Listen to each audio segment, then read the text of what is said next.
नमस्कार, आप देख रहे हैं नवभारत टाइम्स। आपके साथ मैं अमन कुमार। देखिए, कल बिहार के उप मुख्यमंत्री तेजस्वी यादव ने केंद्र सरकार पर हमलावर होते हुए कहा कि केंद्र सरकार के द्वारा हमें राशि नहीं दी जा रही है, हमारे साथ भेदभाव किया है। उसको लेकर आज बिहार सरकार के मंत्री विजय चौधरी ने भी बल देते हुए कहा है कि ये बिल्कुल सही बात है कि केंद्र सरकार हमें वो राशि प्रदान नहीं कर रही है जिससे बिहार का विकास हो। क्या कुछ कह रहे हैं विजय चौधरी, सुनते हैं। देखिए, उसमें हम लोगों ने तो जो बातें कही हैं, हम तो उसको सच्ची बात मानते हैं और सच्ची बात कहते हैं। वो हकीकत है, वो कोई आरोप नहीं है। हम कोई आरोप नहीं लगाते हैं और न ही हमने जो बातें कही हैं उसको भारत सरकार के द्वारा या वित्त मंत्रालय के द्वारा हमारी बातों को तो गलत कहा नहीं गया है।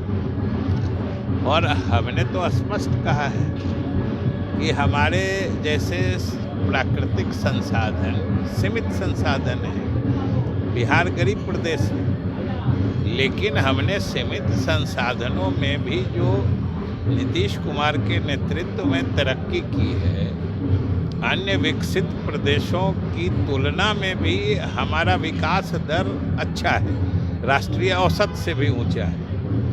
तो ये तो हमारी विश्वसनीयता प्रमाणित करता है। हम लोग इसके आधार पर विशेष राज्य का दर्जा मांग रहे हैं। और जो पहले से वाजपेयी जी के हुकूमत में इवन एनडीए की सरकार जो वाजपेयी जी के नेतृत्व में थी, उसमें अनेक योजनाएं सिंचाई विभाग की, शिक्षा विभाग की, अनुसूचित जाति, पिछड़े या अति पिछड़े जाति कल्याण विभाग के अनेक योजनाएं थी जो 90-10 यानी 90-10 के रेशियो में चल रही थी। उसको धीरे धीरे केंद्र अपनी हिस्सेदारी घटा रही है। समझिए, जो 90-10 का रेशियो था उसको शुरू में 75-25 किया गया, फिर उसे 60-40 कर दिया गया, अब 50-50 कर दिया गया।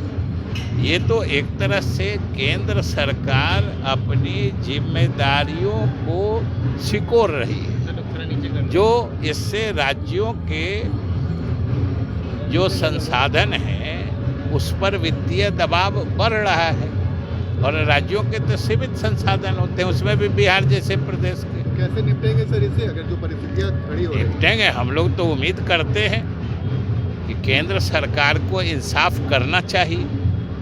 हम लोग तो उम्मीद लगाए बैठे हैं। पहले से भी ये ट्रेंड जो हम बता रहे हैं, ये ट्रेंड पहले से चल रहा है। बल्कि आप जो कह रहे हैं कि गठबंधन टूटने का असर है, हमें तो ये गठबंधन टूटने का कारणों में से एक है कि शुरू में जो हमें डबल इंजन का भरोसा दिलाया गया था कि भाई हम लोग साथ रहेंगे तो डबल इंजन से ज़्यादा तेज गति से तरक्की करेंगे, ये तो बात उल्टी हो गई।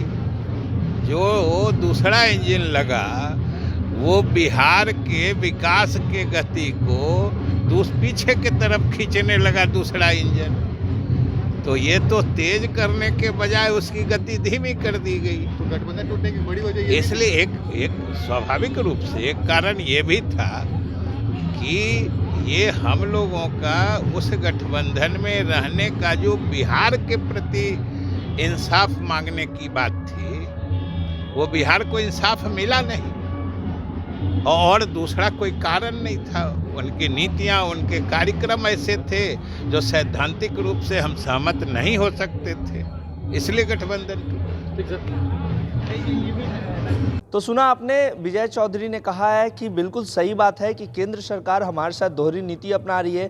इससे पहले भी जब हम उनके साथ गठबंधन में थे, फिर भी बिहार को विशेष राज्य की पैकेज की मांग लगातार हमारे नेता बिहार के मुख्यमंत्री नीतीश कुमार करते रहे हैं, लेकिन बिहार को विशेष राज्य का पैकेज नहीं दिया गया। बिहार अति पिछड़ा राज्य है, ऐसे में बिहार के विकास के लिए जो विशेष राज्य का पैकेज है वो मिलना चाहिए, लेकिन बिहार को विशेष राज्य का दर्जा नहीं दिया गया। वहीं उन्होंने कहा है कि अभी जिस तरीके के हालात है, बिहार के साथ दोहरी नीति अपनाई जा रही है, बिहार के साथ भेदभाव किया जा रहा है, एक बार भी राशि सही तरीके से नहीं दी जा रही है और जब भी लगातार हम राशि की मांग करते हैं तो केंद्र सरकार हमें हमारी बातों को टाल देती है। तो एक बार सियासत फिर से तेज हो गई है। केंद्र सरकार पे लगातार महागठबंधन के जो तमाम नेता हैं वो हमलावर हैं। कल उप मुख्यमंत्री तेजस्वी यादव ने कहा था और आज जेडीयू के कद्दावर नेता विजय चौधरी ने भी केंद्र सरकार पे राशि को लेके जो बात कही है कि जिस तरीके से केंद्र सरकार हमें राशि नहीं दे रही है इसलिए बिहार का विकास रुका हुआ है, हमारे पास जितनी राशि है उससे बिहार का विकास कर रहे हैं। वहीं उन्होंने यहाँ तक कहा है कि अगर गठबंधन टूटने का सबसे बड़ा मुख्य कारण है तो ये भी है। फिलहाल खबरों में बने रहेगा, देखते रहेगा नवारा टाइम्स। पटना से अमन कुमार की रिपोर्ट।